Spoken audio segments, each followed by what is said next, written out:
Terus ada lagi waktu itu Nah, tuh. Ini komentar curahan hati dari ya? salah satu, karena gue pernah ikut kan salah satu ajang pencarian bakat. Eh, Keluar komentar dari salah satu juri itu yang bilang, kalau gue pilih lu, gue mentorin apa ya? Mau ketawa tapi nggak enak, ya kan? Jadi cuma cengar-cengir aja dalam hatiku. Lah kan yang juri yang senior nih, masa nggak tahu gitu? Aduh, Dia kayak gue gimana nih, sih? nah. Kayak gue nih, dari setiap narasi yang lo tulis, Ya, selalu bercerita tentang bahwa aku ini punya ketajaman rasa dan bisa membaca karakter. Ya memang bisa, bukan ngaku-ngaku. iya betul. Nah kadang ngaku-ngaku kita nih.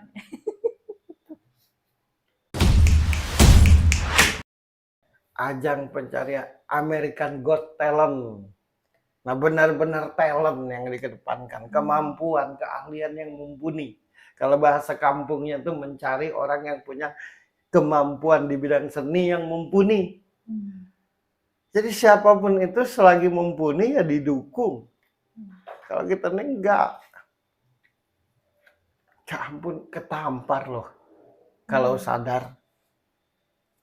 Ya, pun kalau ngomongin gini, ini ngomongin realita ya. Ntar bilangnya jelek-jelek. Sama sebodoh lah. Ini Terserah. realita. Capek aku ngikutin. Kalau masih ada yang ngeritik dengan apa yang kukatakan, berarti gobloknya tuh segoblok-gobloknya. Nggak tahu arah pembicaraanku ini kemana.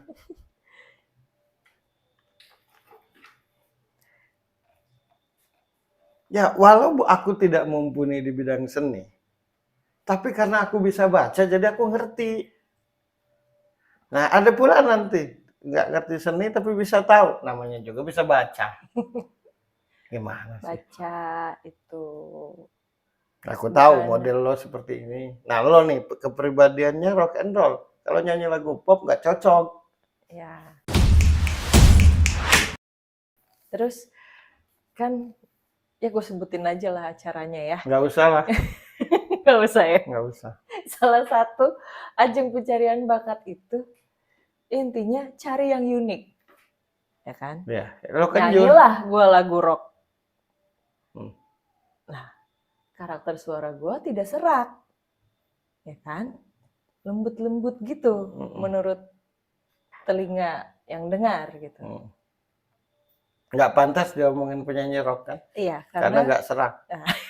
Ya harusnya kita marah dengan Ahmad Albar dong. Ahmad Albar itu legendnya rock Indonesia. Suaranya nggak serak. Marah juga sama Cakrakan dong. Iya, kenapa nyanyi lagu pop padahal suaranya serak? Kalau Indonesia ini disebut penyanyi rock itu pertama karena suara tinggi.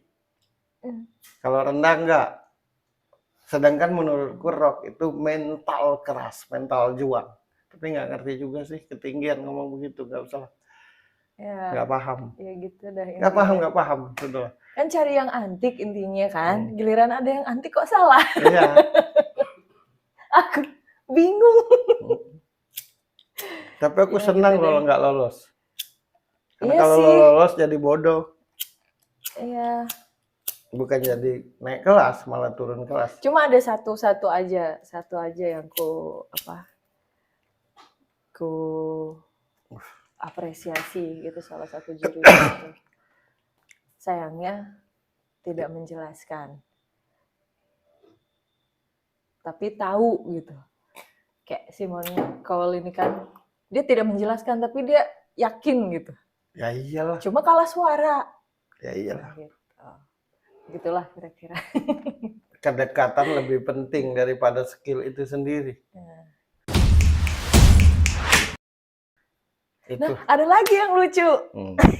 Jadi curhat gara-gara Putri Aryani nih. Iya, ya ini cerita nyata. Ini pertama kali ikut ajang pencarian bakat. Dan itu momen terlucu dalam hidupku gitu. Jadi kan kalau lolos harus dapat dari seluruh juri itu kan. Nah, yang senang cuma satu aja, sisanya enggak. Tapi kalau misalkan dua-dua sama, itu masih ada kemungkinan tuh bisa lolos gitu kan. Nah, ada tuh dibilang rayu, dirayu. Jadi gue harus rayu biar dilolosin. Aku mau nyanyi di sini, mau tanding bernyanyi, bukan tanding rayu merayu ya kan. Jadi bingung kita ini acara apa sebenarnya. Cuma ya udahlah gitu. Enggak, kita bahas ini untuk ngebandingin gitu. Seorang Putri Aryani diakui dunia. Ya. Yang Putri Aryani ini orang Riau yang tinggal di Indonesia gitu. Dan menurutku ibu bapaknya berdarah-darah dalam memajukan anaknya. Berdarah-darah. Korban mental. Tapi perjuangannya tidak sia-sia. Nah, kemana yang katanya ngerti, yang katanya tahu, yang katanya paham? Masa sih untuk diterima di Indonesia ini dengan kemampuan harus pergi dulu keluar? Berarti tidak merdeka di negara sendiri. Satu kehebatan Putri Aryani ini. Tidak pernah sakit hati. Wow. Dengan apapun yang dia rasakan. Tidak pernah sakit hati dengan apapun yang dia rasakan. Tidak pernah sakit hati dengan apapun yang dia rasakan. Satu. Yang kedua, dia tidak pernah merasa punya kekurangan. Itu yang mesti kita contoh. Pertama, tidak pernah sakit hati. Yang kedua, tidak pernah merasa kekurangan.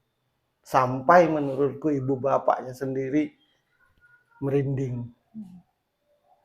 Ampun. Itu mental juang yang keren. Dan Indonesia yang punya orang kayak gitu tuh coba lo bayangkan. Indonesianya benar. Orang-orang yang kata di bidangnya ini yang nggak paham-paham. Sibuk selfie kayaknya.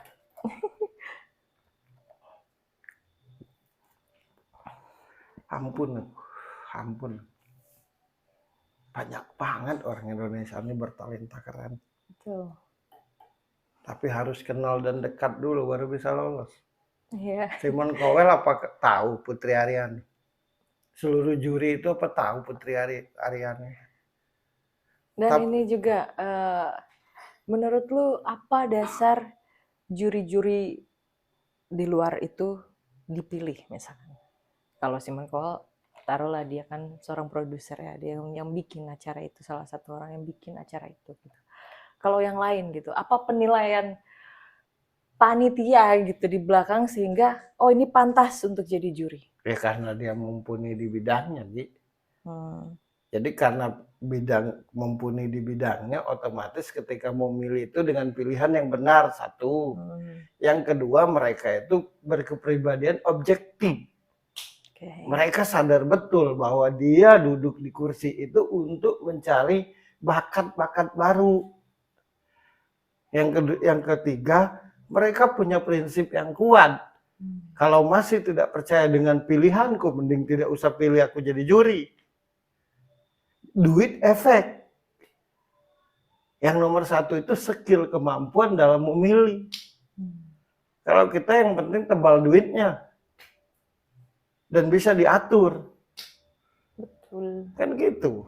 Cuma kita nggak ngakui aja itu tuh. Nggak gentle aja untuk ngakui itu. Intinya nggak ada rasa malu. Yang penting terkenal. Kalau aku berani bertanding, kalau ada yang meragukan aku bisa baca. Mau aku baca sampai di mana? Sedetil-detilnya ayo. Kalau aku tidak detil dan tidak ngerti dengan keahlianku, aku nggak berani bikin sudut pandang ini. Jadi aku punya tanggung jawab dengan kemampuanku sendiri dan punya tanggung jawab dengan Tuhanku. Simon Cowell pun kalau dengar heran aku bisa baca dia. Kenal juga enggak.